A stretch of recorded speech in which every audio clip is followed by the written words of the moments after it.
वंदे मातरम हमारा राष्ट्रगीत एक समय में यह आजादी के परवानों के लिए प्राण वायु की तरह काम किया करता था, लेकिन आज 150 वर्षों बाद जब इसे उल्लास के साथ इसे याद किया जा रहा है, इसके पूरे होने पर 150 वर्ष पूरे होने पर उसके लिए सम्मान की बातें की जा रही है, लेकिन वहां दूसरी तरफ सियासत भी गर्म हो गई है मुंबई में। क्यों? पूरी रिपोर्ट। प्रधानमंत्री नरेंद्र मोदी ने वंदे मातरम को एक ऊर्जा, एक स्वप्न, एक संकल्प बताया। उन्होंने कहा, वंदे मातरम ये शब्द माँ भारती की साधना है, माँ भारती की आराधना है। दिल्ली में प्रधानमंत्री ने बंकिम चंद्र चट्टोपाध्याय के लिखे स्वतंत्रता के इस उद्घोष के 150 वर्ष पूरे होने पर स्मरण उत्सव का उद्घाटन किया, लेकिन महाराष्ट्र की राजधानी मुंबई में इस पर जुबानी जंग छिड़ गई। वंदे मातरम पर क्यों मचा घमासान? अतिशय सुंदर वंदे मातरम से गायन केलं। महाराष्ट्र सरकार भी वंदे मातरम के 150 वर्ष पूरे होने के मौके पर 7 दिनों तक चलने वाला उत्सव मना रही है। कई कार्यक्रम आयोजित किए जा रहे हैं, लेकिन मुंबई बीजेपी अध्यक्ष अमित साटम के एक्स पोस्ट ने सियासत ही गर्मा दी।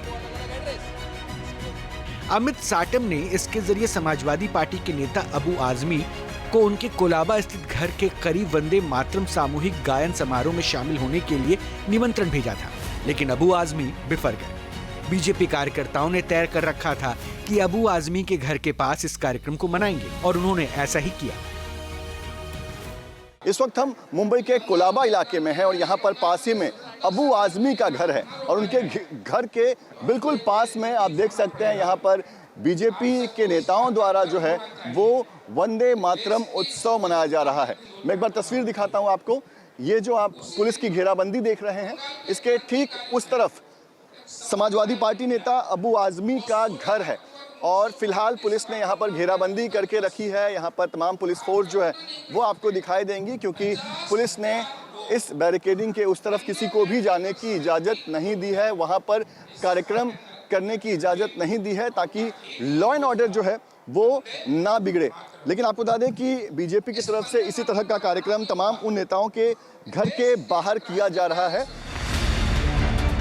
अमित साटम खुलकर कह रहे हैं कि इस देश में रहना होगा तो वंदे मातरम कहना होगा। इस कार्यक्रम में हमने ऐसे कुछ लोगों को निमंत्रित किया था जिन्होंने वंदे मातरम का विरोध किया है, जो वंदे मातरम के गायन और कथन को विरोध करते हैं। तो हमने सोचा कि उनके घर के बाजू में अगर कार्यक्रम होगा तो उनको ट्रैफिक नहीं लगेगी, उनको आने जाने में सुविधा होगी, सहूलियत होगी, और हमने ये अपेक्षा रखी थी कि वो इस कार्यक्रम में आएंगे।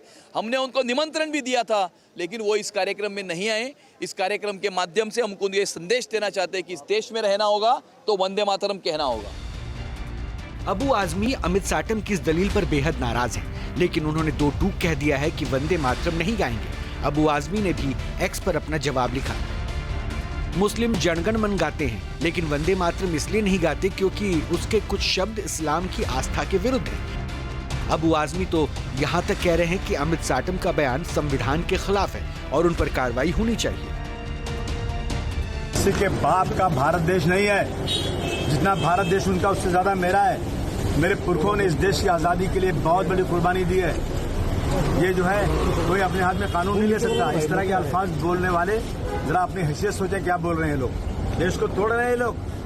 क्या देश में क्या संविधान खत्म हो चुका है? देश का संविधान इजाजत देगा किसको क्या करना है, क्या नहीं करना है। वंदे मातरम से जुड़ा एक और विषय है जिसकी चर्चा करना उतना ही आवश्यक है।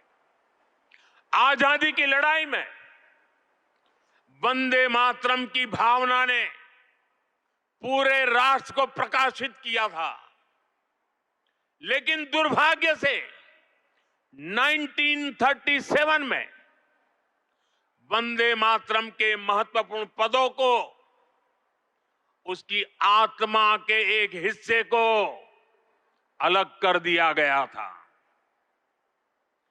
वंदे मातरम को तोड़ दिया गया था, उसके टुकड़े किए गए थे। वंदे मातरम के इस विभाजन ने देश के विभाजन के बीज भी बो दिए थे। जहां भक्ति है हर शब्द में, कथाओं में छिपे हैं दिव्य रहस्य और ज्योतिष देता है जीवन को दिशा। धर्म से जुड़ी हर बातों को जानने के लिए हमारे चैनल स्तुति को सब्सक्राइब करें। चैनल पर जाने के लिए इस लिंक पर क्लिक करें।